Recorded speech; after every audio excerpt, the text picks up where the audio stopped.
Sonam mong chu ka hianin a chong hei a ti top to ani a chan chu central sarkar lampang hianin sonam mong chu ka du dan hi accept sak an neya hemi video hi in han clear ho phot mai la hei union minister pani in heta hian sonam mong chu ka nupu yo mokamo hi I JP Nadan in ka ria choni minister pakhat hi ming ka theng hil dai Government is positive on not registering cases against those protesting peacefully at Jantar Mantar. Sarkar chuanin Jantar Mantara katianga protest zirlai te thalai te protest te kala hanin ani tang hanin case engma an siam sak don lawani hi sarkar lampang hianin an guarantee ani hei apoi mo khop mai hi sanam mong chu ka hianin zirlai te ma khwa thalai te ma khwa angai zia haron tilang ani And those participating in the march to the parliament on July 20, 2020. July 2026 parliament apan na lama khatianga telve zongzong te pokha tu ma khei san siam sak don lawani hei poi mo khop maya sonam mong chu ka hianin Delhi mai ni lo mun dang te po hi han ti tel nga lo se chu a tha don riau hian ka lo ria amaro chu hetianga bul an chan shim po hi a tha tho tho. The government has already assured threadbare discussions to find solutions to paper leaks and educational reforms for exams in the parliament. Parliament soy anti amani hi sarkar lampangina kanti hlotling ang anti anti wanga sonam mong chu ka hian hetianga chong hei ti top tur hi ani Besides, the government is also positively considering suitable compensations for the suicide victims. Need question paper leak kai noya zilai nu na chante zong he na khanin compensation thatok tak pek kan pek thina turin kan ngai to do ni tin sarkar lampang hian in an promise bokani of recent new paper leaks. Kha sonam mong chu ka demand ve ani amo ama ero chu hetianga sonam mong chu kan demand an soya sarkar lampangin kan ti hlotling ang ati no hianin sonam mong chu ka hi chonin a chong hei ti top ma se cockroach janata party te chuanin an la protest sun zom reng dona a chan chu an du ber chu union education minister ban kha an du ber ani chuanin sonam mong chu ka hi sata Jantar Mantar lampang ate po a phei le ni na langa hei mong hian mo hi jing dar riat ani ei sonam mong chu ka a cher to khop maya a taksa a chaklo ti a hriata ke a kal dana tang te khian mo chuwan chuanin hetianga chong hei ati to po hi a tha khop mai a hrisel dai na tur don lu tuka amaro chu bonani tero bon khop mai ni som ni paruk don te me hetiang hianin chuan hei theiania ke ji som pakhat vel a los ni a soi ani a turu rem khop mai tu na chuanin sonam mong chu kapo damdoina tangin chuakin ting hianin Jantar Mantara a omle to ni na langa ti chuanin voin lama CJP lampang hroi tu te chuanin JP Nadan le ni china mingka theng hil ka ti kha jiten rushing hemi te pani hi an hmu ani atira tak chuanin JP Nadan union minister lampang ta khianin health minister lampang ta khian ka ina in ko manguti in CJP IO te hi asomani amaro chu CJP IO te hianin kan du lo mundang keimani tan powa ngam tak kan local ve theina tur le thata kan in biak theina tura in muzo kang antia an demand ngat mai ani anin hmuna tur hmun te po mo ti chuanin CJP lampang du na hmuna tak an in muta rei tak thuan soi ho darkar ni don vel darkar khadachanga darkar ni don vel hetiang hianin anin kom ni in report ania amaro chu hetianga anin kom na hian CJP lampangina an duber union education minister banan phu ta hi chu sarkar lampang hianin an lo guarantee theilawani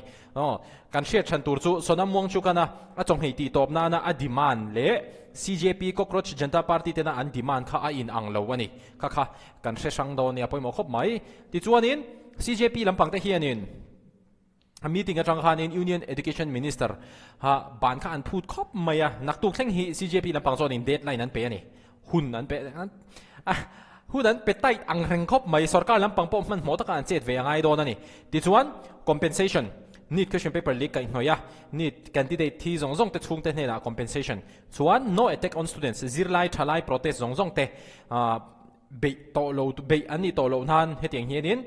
CJP hroi tu te hianin union minister pan hi an thrila chuanin zirlai te laka FIR engma an register turani lo hi these three demands have been agreed to. Union Minister lampang te po hianin an poma hi chu ti hlotlin an in tiam ani nak tu ka hianin another round of meeting tomorrow nak tu ka hianin meeting an nei le dona chuanin apalina resignation not guaranteed yet hei poimo khop mai ngatinge min exam pon conduct chale to lom result po chole de to a ban khe rangai hle ne te pon ti mai theya amaro chu school pakhata hianin principal hilo om ta se a principal na hnoya hanin school a hanin mani boina kha chuak rang tamai se no ta zonin tu mo phur na yang principal chu thu nei ber ang hanin kan ngai bok se school a chon mo entinan zirtir tu te emo zirlai te emo juk shem kha don se a thu nei bera action la thei tu tur bera kha chu principal kha ni mewa khatiang de kha ni mai ol sam de wa soi fe thiam don chon mo chu wan sonin education minister he in nam noi nge in nam noi lo chu kan shelo a in nam noi po ka ring che lo wa question paper leak vela hi chon ama ro chu an noi ama minister na noya hetiang system a oma hi a om fawa hi voi kha che lik lawa lingun to khop maya a om fawa hi zirlai te ngai dan ni lawa kum sang hi som pali khan BJP hi ron sarkar than ta chuanin kum sang hi som pali a kha chuanin B farm first year mo second year kan ni tan ta kha chuanin kum som pakwa kum sang hi som pali kha chuan kum som pakwa chau kan lani mo ti chuan tiang hianin an ni sarkar na noi hian kan han thang lian choda kan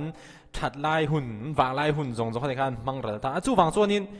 kan hre chiang ve thok khat khop maya India rama in thak chho dan ang chi zong zong te po mo chu wang chuan nangma ni poi ni kharing tho ke po kan ni kan hu chi nga ni news atanga an thil puan thin te le Instagram reels atanga thudik zok kan hriat thin te po hi heng te poi a chiang em ani chu wang chuanin ka soi tum taka chu Union Education Minister ban an phu ta hi ke chuanin a om kaloti puya a san chu athu nei tu berania mo he's the boss chu wang chuanin mo phurna alangam no nem zirlai te hena ngai dama dil ngam no nem ti zo zong kha CJP la pang hen tu na hianin an langai event me ka ni hei chu poimo khop mai loksa CM thalok ani thel chuanin ador le a chuanin sarkar hianin action chu ala ve nge ya sarkar hianin Education Secretary Vinit Joshi hi an thak dei me ni hi te han comment ang CJP ten an du bera chu education minister thak khani ta amaro chu education minister ber thak lo khanin education secretary te hi an thak ateng hianin prime minister Modi po hianin ai strict zok action lak te po atiama engpo ni se ka ha kan ron tar lang vele shima ti chuanin hi kan soile du chu ni zan khanin kan prime minister Modi hianin tiang hianin video ron siama video siam hi mitam tak chuanin tha ante a thenero chuan than tilo maro chu thil phat kalo notice chu mo prime minister Modi ana hetianga video Instagram a aron siam zo chia hian mi then khat celebrity then khat chu an ron tong chuak ngam ve chawani chung celebrity te chu in sheve thawin ka rengai du le comment section aron soyula July ni som pariat ni som pakwa ni som ni chawa celebrities ron tong chuak ngam le hetianga thil a om nuwa celebrities ron tong chuak ngam ve chau te kha chu anin ang lo ve khop mai amaro chu an tong chuak shima kha chu kai chu a tha ka tia an ron au chuak pui ve shima kha chu a tha ve tho an ngoi reng ai kha chuanin a tha ve tho ani amaro chu mitam takina kan la be sei 3 idiots cha chang tu pa sonam wang chuka be chana 3 idiots movie an siama a chang tu pa nge kha mir kha na kha la tong chuak ve lo ni chu ne han ngoi reng kha na om ve top mai ani chuanin hi thil om zia ania chuan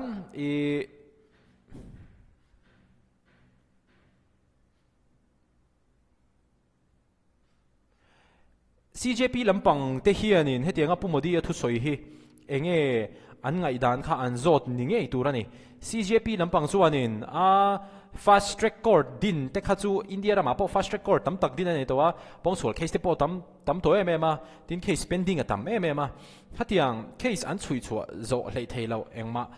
ti fel tak om theilo hatianga fast track court lo din le an mani nan dinanga an mani nan ruat le nga chu wang chonin om zia anei thui tak lo heng